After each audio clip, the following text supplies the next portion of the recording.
અને જ્યાં પહોંચ્યું તો એ જ જગ્યાએ હજી મહારાષ્ટ્રમાં એ જ જગ્યાએ છે. ચોમાસામાં હજી કોઈ પ્રગતિ થઈ નથી. એટલે 20 જૂન થઈ ગઈ છે, એટલા દિવસથી હજી ચોમાસું ત્યાં જ છે. બંગાળ તરફ જે બ્રાન્ચ હતી એ પણ આગળ નથી વધી રહી, એ બ્રાન્ચ પણ ત્યાં જ છે હજી, એનાથી પણ એ આગળ ગઈ નથી. એટલે ચોમાસું જે છે બંને તરફથી પ્રગતિ કરતું અટકી ગયું છે. પણ હવે જે મોડલો દેખાડી રહ્યા છે, જે સંકેતો દેખાઈ રહ્યા છે, જે વરસાદ આગાહીઓને જે હવામાન વિભાગની આગાહી છે વરસાદની, એના જે સંકેતો દેખાઈ રહ્યા છે, એનો મતલબ એ છે કે ચોમાસું જે છે ફરીથી સક્રિય થશે. 23 જૂનથી ચોમાસું આગળ વધવાની શરૂઆત થશે, કે 23 જૂનની આસપાસથી, એટલે લગભગ 23 જૂનથી આગળ વધવાની શરૂઆત થઈ જશે. કારણ કે 23 અને 24 જૂન જે છે એ કોકણના વિસ્તારો, ગોવાના વિસ્તારો, એની અંદર ભારે વરસાદની આગાહી કરવામાં આવી છે. એટલે એ વિસ્તારોની અંદર ભારે વરસાદ પડશે. ભારે વરસાદ પડશે એટલે લગભગ 24 તારીખની આસપાસ જે છે એ મુંબઈમાં પણ વરસાદની વ્યવસ્થિત રીતે શરૂઆત થઈ જશે. મુંબઈ આવતીકાલથી જે છે વરસાદનું પ્રમાણ થોડું વધવાની શરૂઆત થશે ને એના પછીના દિવસોમાં જે છે એ વરસાદનું પ્રમાણ વધારે વધશે. 24 તારીખ સુધીમાં જે છે ત્યાં વરસાદ, કદાચ 24-25 તારીખમાં ભારે વરસાદ પણ પડે મુંબઈના કેટલાક વિસ્તારોમાં, એવી શક્યતાઓ અત્યારે દેખાઈ રહી છે. એનો મતલબ એવો થયો કે ચોમાસું 23 તારીખથી આગળ વધશે, એના પછી મુંબઈ પહોંચશે. મુંબઈ પહોંચશે એટલે મુંબઈની સાથે સાથે આપણે ત્યાં વાપી, વલસાડ એ તરફના જે વિસ્તારો છે અને છેક નવસારી સુધીના વિસ્તારો છે ત્યાં સુધી પણ એની અસર થવાની શક્યતા છે. એટલે કે વાદળો ત્યાં સુધી આવશે. એ વિસ્તારોની અંદર વરસાદની આપણે ત્યાં કદાચ શરૂઆત થાય, જેને પ્રી મોન્સૂન એક્ટિવિટી પણ કહી શકાશે. વધારે એટલે પ્રી મોન્સૂન એક્ટિવિટી ચાલી જ રહી, પણ છતાંય પ્રી મોન્સૂન એક્ટિવિટીનો વરસાદ હશે, કારણ કે ચોમાસું હજી ત્યાં કદાચ એ તારીખમાં ન પણ પહોંચે. એના પછીના દિવસોમાં, એટલે કે મુંબઈ પહોંચે એના 2-4 દિવસોમાં ચોમાસું આપણે ત્યાં ગુજરાતમાં પહોંચી જાય એવી શક્યતાઓ દેખાઈ રહી છે. એટલે ચોમાસા માટે જે છે એ હવે આપણે ત્યાં સારા સંકેતો દેખાઈ રહ્યા. વાદળો જે છે એ વધી રહ્યા છે, દરિયાની અંદર વાદળો બંધાઈ રહ્યા છે. પવન જે કરંટ જેને કહેવાય કે જેને સોમાલી કરંટ આપણે કહીએ છીએ, એ પવનો જે છે એ પવનો મજબૂત થઈ રહ્યા છે. અને કદાચ એકાદી સિસ્ટમ જે છે બંગાળની ખાડીમાં નબળી તો નબળી પણ એકાદી સિસ્ટમ બને અને મધ્ય ભારત તરફ કદાચ આવે એવી શક્યતાઓ અત્યારે થોડીક દેખાઈ રહી છે.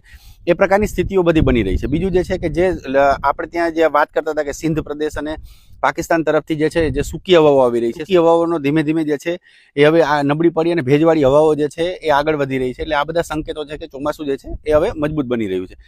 હવે વાત કે ગુજરાતમાં આપણે ત્યાં વરસાદ ક્યારે પડશે. હવે જુઓ, અત્યારે જે છે છૂટો છવાયો વરસાદ પડી રહ્યો છે. કેટલાક વિસ્તારોમાં જે હમણાં 2-3 દિવસ જે વરસાદ થયો, ચોમાસાનો વરસાદ નહોતો. જે આપણે વાત કરી કે સાયક્લોનિક સર્ક્યુલેશન જે બન્યું હતું એના કારણે ગાજવીજ અને થંડરસ્ટોર્મ એક્ટિવિટીના કારણે વરસાદ પડ્યો. હા, કેટલીક જગ્યાએ 5-6 ઇંચ જેટલો વરસાદ પડી ગયો મહીસાગર ને તરફના વિસ્તારોની અંદર, કારણ કે તે વરસાદ જે છે એ ત્યાં એક જ જગ્યાએ પડ્યો. આખા ગુજરાતમાં એ પ્રકારે નથી પડ્યો. ઘણા વિસ્તારોમાં 2 ઇંચ જેટલો પડ્યો, ઘણા વિસ્તારોમાં 1.5 ઇંચ જેટલો વરસાદ પડ્યો. પરંતુ ચોમાસાનો વરસાદ જે છે એ સાર્વત્રિક વરસાદ છે. એ ગુજરાતના મોટા ભાગના વિસ્તારોની અંદર જે છે વરસાદ પડતો હોય છે. હવે અત્યારે જે છે પ્રી મોન્સૂન એક્ટિવિટી ચાલી રહી છે, એ લગભગ 26 આપણે જે છે 26 જૂન સુધી એ જ પ્રકારે સ્થિતિ રહેવાની છે. કે સૌરાષ્ટ્રના વિસ્તારો છે, અમરેલી, ભાવનગર, બોટાદ, સુરેન્દ્રનગરના વિસ્તારો છે, કદાચ રાજકોટ સુધીના વિસ્તારો છે ત્યાં, એના પછી વલસાડથી લઈ નવસારીથી લઈ ડાંગ છે, તાપી છે, સુરત છે, ભરૂચ છે, વડોદરા છે, નર્મદા છે, છોટાઉદેપુર છે, પંચમહાલ છે, ખેડા છે, આણંદ છે, અમદાવાદ સુધીના વિસ્તારો છે, અરવલ્લી, મહીસાગર ત્યાં સુધીના જે વિસ્તારો છે એની અંદર છૂટો છવાયો વરસાદ જે છે એ પડતો રહેશે. આ સિવાયના વિસ્તારોમાં પણ કદાચ કોઈ જગ્યાએ વાદળો બંધાય અને વરસાદ પડે તો એ પ્રકારની શક્યતા છે. ખાસ કરીને ઓછી શક્યતા કચ્છથી લઈ મોરબી, પછી દેવભૂમિ દ્વારકા, જામનગર છે, પોરબંદર છે, એ તરફના જે વિસ્તારો છે, અને ખાસ કરીને પાટણના વિસ્તારો, એ તરફના વિસ્તારની અંદર વરસાદની થોડી ઓછી શક્યતા છે કે એમાં વરસાદ કોઈ વધશે નહીં. પરંતુ ચોમાસાનો જે વરસાદ છે એ ખાસ કરીને આપણે ત્યાં અત્યારે એવી સ્થિતિ લાગી રહી છે કે કદાચ જે છે એ આપણે ત્યાં 28 તારીખથી થોડુંક વરસાદનું પ્રમાણ વધે અને 29-30 તારીખથી જે છે એ અત્યારની સ્થિતિ છે એ મુજબ જો સ્થિતિમાં કોઈ બદલાવ ન આવે અને ચોમાસું જે રીતે આગળ વધવાની શક્યતા છે એ જ પ્રમાણે આગળ વધે તો આપણે ત્યાં 30 તારીખની આસપાસથી જે છે એ ચોમાસાનો વરસાદ જે છે શરૂઆત થાય અને વરસાદનું પ્રમાણ વધે એવી શક્યતાઓ છે. લગભગ 1-2-3 જુલાઈ સુધી જે છે એ ગુજરાતના ઘણા બધા વિસ્તારોની અંદર જે છે સારો વરસાદ પડે એવી શક્યતાઓ છે. કદાચ વાવણી લાયક વરસાદ થઈ જાય ઘણા બધા વિસ્તારોમાં, એવી પણ શક્યતાઓ દેખાઈ રહી છે 3 જુલાઈ સુધીમાં.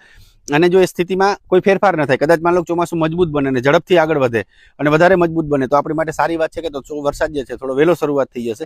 બાકી અત્યારની સ્થિતિ મુજબ જે છે એ 30 જૂન 1-2 જુલાઈની આસપાસ જે છે 30 થી લઈને 3-4 જુલાઈ સુધીમાં જે છે ગુજરાતના ઘણા બધા વિસ્તારોમાં આપણે ત્યાં વરસાદ થવાની શક્યતાઓ દેખાઈ રહી છે. એટલે આ સ્થિતિ જે છે એ અત્યારે ચાલી રહી છે. ત્યાં સુધી જે છે એ ગુજરાતમાં આપણે ત્યાં ગરમી જે પ્રકારે પડી રહી છે એ પ્રકારે ગરમી પડશે. સૌરાષ્ટ્રથી લઈ કચ્છના વિસ્તારોથી લઈ ઉત્તર ગુજરાતના જે વિસ્તારો છે એની અંદર પવનની ઝડપ છે, પવનની ઝડપ એ જ પ્રકારે રહેશે. આખો દિવસ ઝડપી પવન ફૂંકાવાની શક્યતાઓ દેખાઈ રહી છે. અને બાકીમાં દેશના બીજા વિસ્તારો છે, એમાં ખાસ કરીને દક્ષિણ ભારતના વિસ્તારો, મહારાષ્ટ્રના વિસ્તારો, એની અંદર જે છે એ આજથી ધીરે ધીરે વરસાદનું પ્રમાણ વધવાની શરૂઆત થઈ જશે. વિડીયો તમને કેવો લાગ્યો ચોક્કસ જણાવજો, કોમેન્ટ કરજો, વિડીયોને શેર કરી દેજો.